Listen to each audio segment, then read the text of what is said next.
The bridge of the flagship fell silent when the alarm systems activated. Admiral, a tall reptilian creature with scales the color of dark emeralds, turned his four eyes toward the main display screen. The tactical officer, a younger named, was frozen at his station.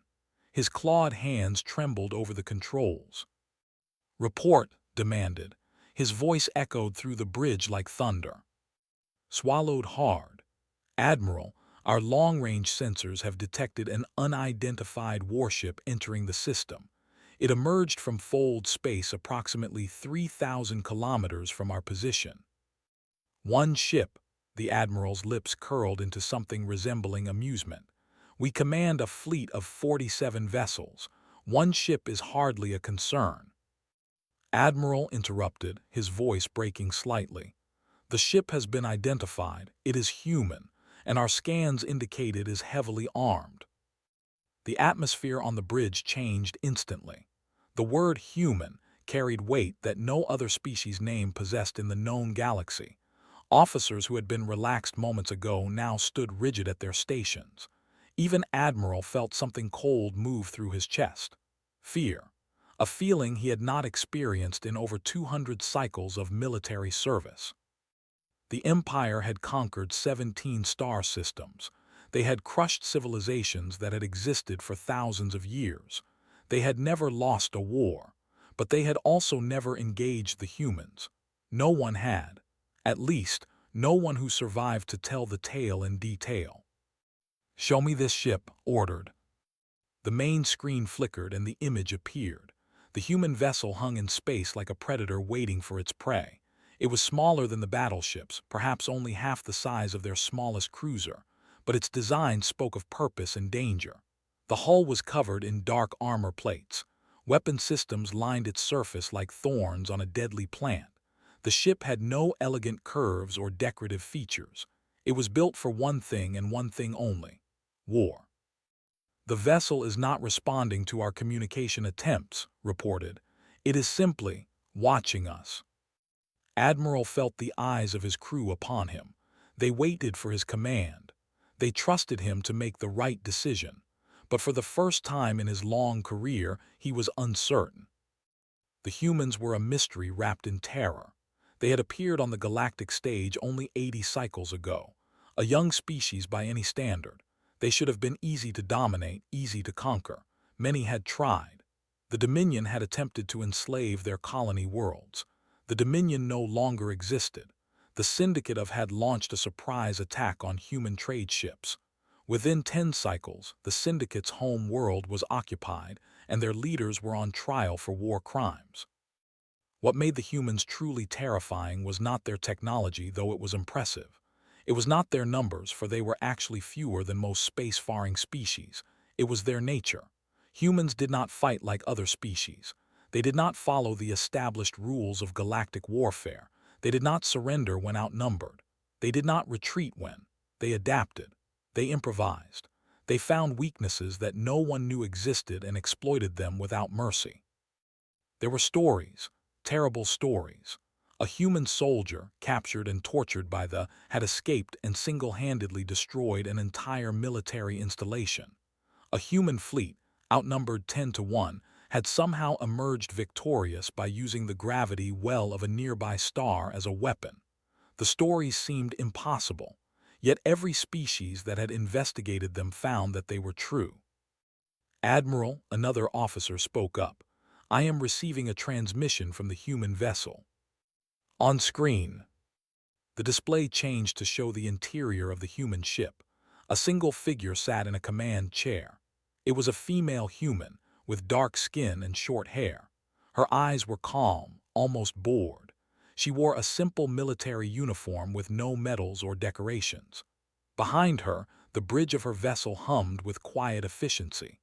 Other humans moved at their stations, but none of them seemed concerned about facing a fleet 47 times their number. "I am Captain Maya of the UES Defiant," the human spoke. Her voice was steady and clear. "You are in restricted space. This system has been designated as a protected zone under Galactic Council Resolution 447. You have 1 standard hour to withdraw your forces." Admiral almost laughed. The audacity of this creature was remarkable. One ship demanding that an entire invasion fleet retreat. It was absurd. It was suicidal. It was very human. "Captain," replied, keeping his voice calm, "I am Admiral of the Empire. This system contains resources that belong to my people by right of conquest. We do not recognize the authority of your Galactic Council, and we do not take orders from inferior species." The human captain's expression did not change. If anything, she seemed slightly amused. "Admiral, I was hoping you would say something like that. I really was." She leaned forward slightly. "Let me explain something to you. The species on the planet below this system asked for our protection. They are peaceful, they have no military, they cannot defend themselves.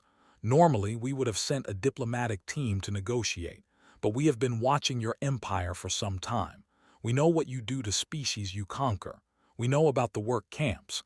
We know about the genetic experiments. We know about the mass executions." Captain's voice remained steady, but something cold entered her eyes. "So instead of diplomats they sent me. And trust me, Admiral, you do not want to find out why." Felt anger rising in his chest. He had been challenged by countless enemies. He had never backed down. He would not start now. "You are 1 ship against 47. Even for humans, those odds are impossible." The human captain smiled. It was not a warm expression. "Admiral, I have been in situations like this before, outnumbered. Everyone telling me that victory was impossible." She paused. "I am still here. They are not." She rose from her chair. "You have 59 minutes remaining. I suggest you use them wisely." The transmission ended. The bridge of the flagship was silent for a long moment, then spoke, his voice barely above a whisper. "Admiral, our deep scans have completed their analysis of the human vessel. The results are concerning." "Explain." "The ship carries weapons we cannot identify. At least 12 different systems that our computers have never encountered before. Some of them appear to bend space itself. Others seem to manipulate energy at the quantum level." Paused, clearly struggling to process what he was seeing. "Admiral, if these readings are accurate, that single ship could destroy our entire fleet." Another officer stepped forward. "Sir, I have been monitoring human military channels. There are no other ships in this sector. No reinforcements are coming. The Defiant truly is alone." "Then why are they so confident?" demanded. No one had an answer. The Admiral stood at the center of his bridge, weighing his options. He had 47 ships under his command, crews that trusted him, families back home waiting for them to return. His pride told him to attack. His experience told him to be cautious. His instincts screamed at him to run. "Admiral," said quietly, "there is another matter. The human captain mentioned Resolution 447. I have reviewed the document. It states that any species found guilty of genocide or mass atrocities in protected systems will face immediate military response, not from 1 ship, from the entire human fleet." Felt cold again. "How many ships do the humans have?" "Unknown, sir. Their military capabilities are classified, but intelligence estimates suggest they possess at least 3,000 vessels, each equipped with technology far beyond our own." The Admiral closed his eyes. 3,000 ships, each one potentially as dangerous as the Defiant. Even if his fleet destroyed Captain and her crew, the humans would respond. They always responded, and they never forgot. He thought of his home world, his children, his people. Was this system worth risking everything?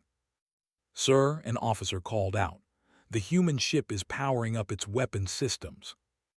On the screen, the Defiant had begun to move. It advanced slowly toward the fleet, like a single blade of grass standing against a storm. Its hull began to glow with strange energy patterns. Shields activated. Weapon ports opened. The small ship transformed before their eyes into something terrible and beautiful.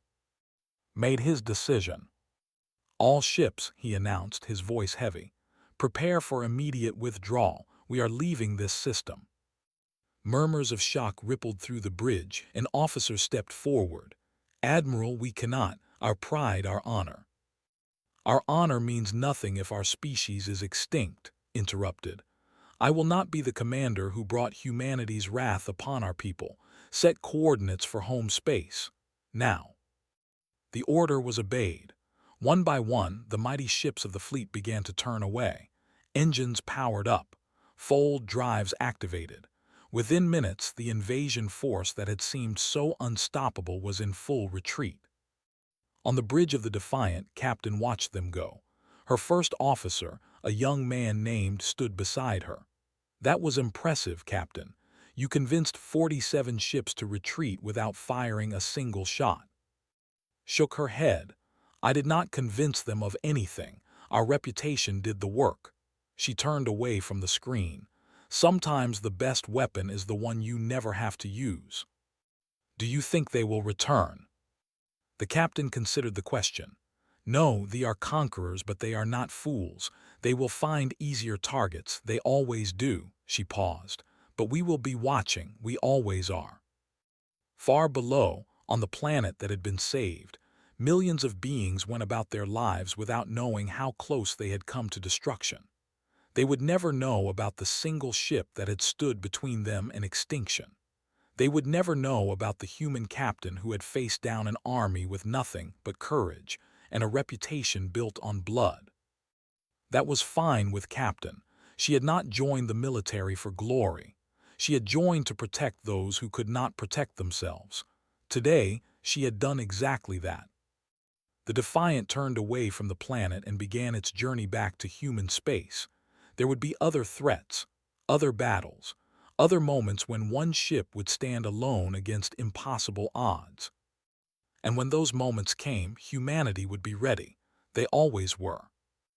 In the vast emptiness of space, the message was clear to any who would threaten the innocent. Humanity was watching. Humanity was armed. And humanity would not hesitate to defend those under their protection, no matter the cost. The galaxy was vast and full of dangers. But as long as ships like the Defiant sailed the stars, as long as captains like stood ready, there was hope for those who had none. They would remember this day. They would tell stories of the single human ship that had turned back an entire fleet. And those stories would spread, carried from system to system, species to species. Do not provoke the humans. Do not threaten what they protect. For if you do, they will come for you. Not with anger, not with hatred, but with cold, calculated determination that no force in the universe can stop. That was the lesson of the Defiant. That was the warning to all who would bring harm to the innocent.